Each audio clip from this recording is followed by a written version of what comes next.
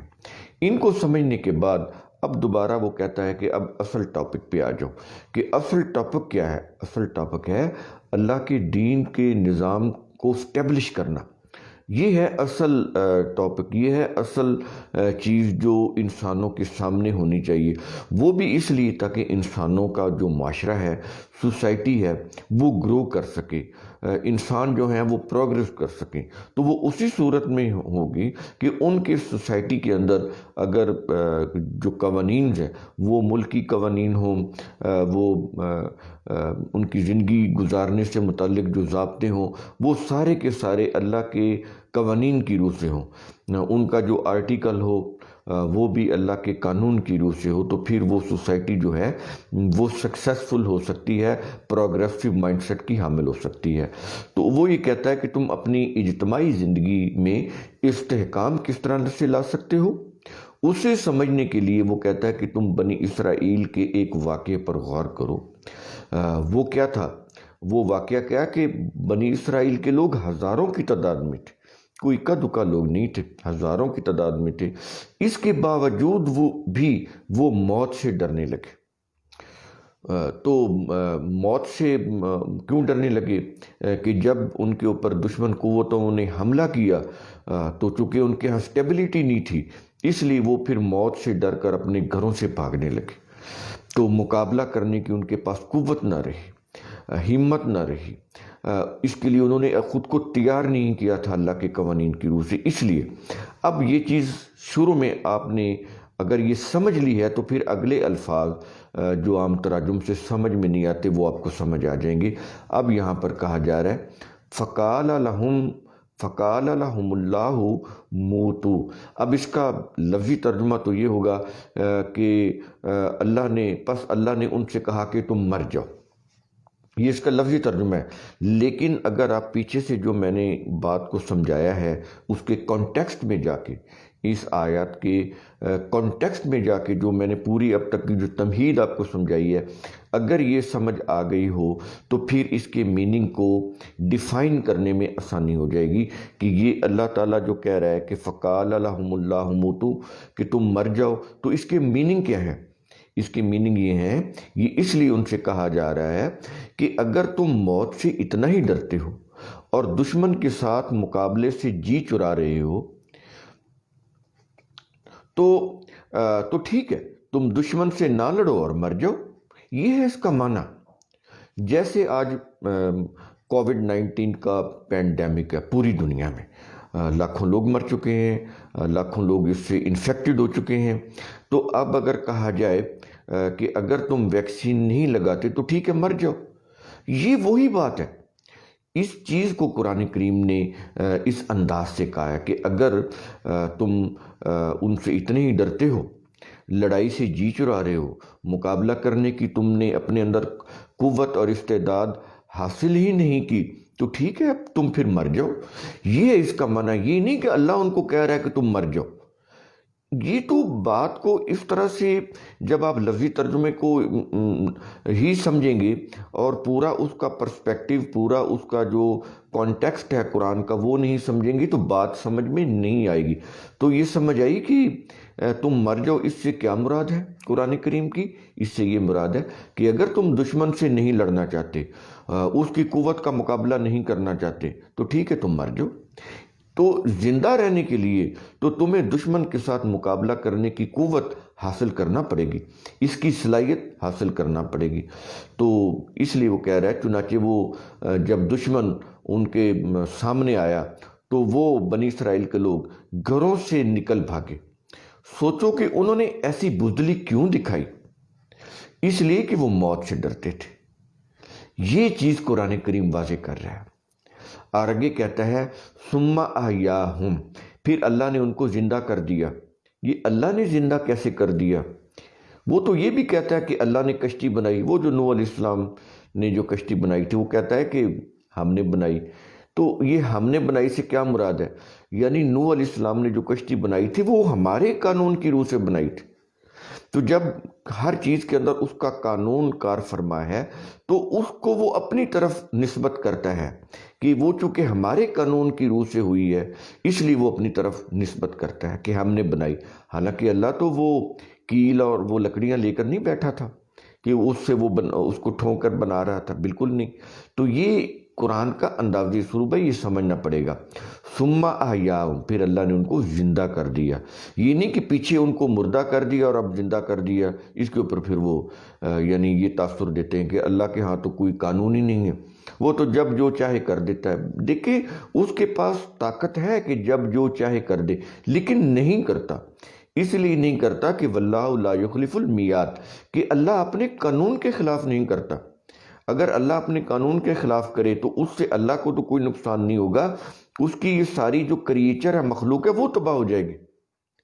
تو یہ جو قوانین پرماننٹ پرپیچول چل رہی ہیں اس کے اندر انسانوں کی زندگی ہے، انسانوں کی لائف ہے. اگر وہ چینج ہو جائیں، ایک وہ جڑی بوٹی کے خواص بھی اگر تبدیل ہو جائیں تو آپ سوچیں کہ پھر جتنی بھی دوائیاں ہیں یہ بیکار ہو جائیں. تو یہ بدلتے نہیں ہیں، یہ پرماننٹ چل رہے ہیں قوانین. تو یہ بھی اس کی رحمت ہے. تو یہ ہے ثم احیاہم، پھر اللہ نے ان کو زندہ کر دیا، یعنی ان کو اللہ کے حکم نے زندہ کر دیا. کس طرح کہ دشمن سے ڈرنا نہیں بلکہ لڑنا ہے. یہ جو اصول ہے کہ اپنی زندگی کا دفاع کرنا ہے، ڈیفنس کرنا ہے. پیچھے سورہ البقرہ کی جو آیت ہے 94، اس میں یہ واضح کیا گیا، وہ آیت ہم کر چکے ہیں وہ بھی، کہ وہی زندہ رہتا ہے جو موت سے نہیں ڈرتا. تو جب ان کو یہ بات سمجھ آ گئی تو انہوں نے نئی زندگی پالی، وہ مقابلے پر ڈٹ گئے اور کامیاب ہو گئے. یہ ہے کہ اللہ نے ان کو زندہ کر دیا. وہ اللہ کی اس قانون کی روح سے زندہ ہوئے کہ دشمن جب حملہ کرے تو اس سے ڈرنا نہیں ہے، اس کا مقابلہ کرنا ہے عقل و فکر کے ساتھ، پوری صلاحیت کے ساتھ، پوری طاقت کے ساتھ، پوری صلاحیتیں بروئے کار لا کر اس کا مقابلہ کرنا ہے. اور آگے کہہ رہا ہے کہ ان اللہ لذو فضل علی الناس، بے شک اللہ جو ہے وہ انسانوں پر فضل کرنے والا ہے، فضل کرنے والا ہے. تو لیکن انسان کیا کرتے ہیں؟ یعنی فضل کیا ہے؟ یہ عقل و فکر سوچنے کے لیے اس نے دی ہوئی ہے، کام کرنے کے لیے ہاتھ پاؤں دیے ہوئے ہیں، دیکھنے کے لیے آنکھیں، سننے کے لیے کان، سونگھنے کے لیے ناک، چکھنے کے لیے زبان ہے نا. یہ چیزیں یہ کس لیے ہیں؟ تاکہ ہم مشاہدہ کریں، آبزرویشن کریں، ایکسپیریمنٹ کریں، تو ڈسکوریز کریں، اپنے دفاع کے لیے جو بھی طریقہ ہے وہ اختیار کریں. تو اس سے کیا یہ اللہ کا فضل ہے. کھانے پینے کے لیے اس نے اتنی نعمتیں دی ہوئی ہیں کہ انسان شمار نہیں کر سکتا. کیا چیزیں؟ اللہ کا فضل. پھر ان کو ہضم کرنے کے لیے یہ ڈائجسٹو سسٹم دیا ہوا ہے. تو انسان یہ ساری چیزیں کر کے ان سارے چیزوں کو کام میں لا کر تو انسان جو ہے وہ آگے بڑھ سکتا ہے، اپنا دفاع کر سکتا ہے، اپنی زندگی کی حفاظت کر سکتا ہے. تو یہ ہے ان اللہ لذو فضل علی الناس. اور یہاں پر علی الناس ہے، یعنی تمام انسانوں کی بات کر رہا ہے کہ کسی خاص قوم یا قبیلے کو نہیں، سب کے لیے ہم نے اپنا فضل جو ہے وہ عام کیا ہوا ہے. تو آگے کہتا ہے وَلَٰكِنَّ اکثر الناس لا یشکرون.